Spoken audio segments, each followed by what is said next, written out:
বড় হয়ে মেয়ে হবে ডাক্তার, নাম তার দেখা যাবে দেশে জুড়ে খবরে।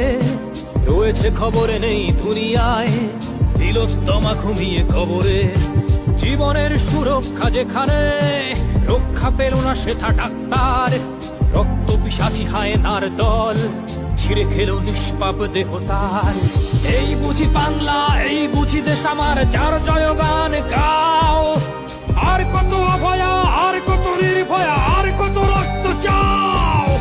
পাপি করে ধর্ষণ, দেশ করে দর্শন, কর্তৃপক্ষ কিছু কয় না। লিঙ্গ ছিন্ন করে ধর্মতলার মোড়ে কেন যে টাঙিয়ে রাখা হয় না। সাধারণ জনগণ করছে আন্দোলন, এমন সাজা কি হতে পারে না। যেন অভয়ার আত্মাও অট্টহাস্যে বলে, দেখ বাপ বাপ কেউ ছাড়ে না। লক্ষ্য কি আজ দেখি ভক্ষক, নই মোরা নির্বাক দর্শক।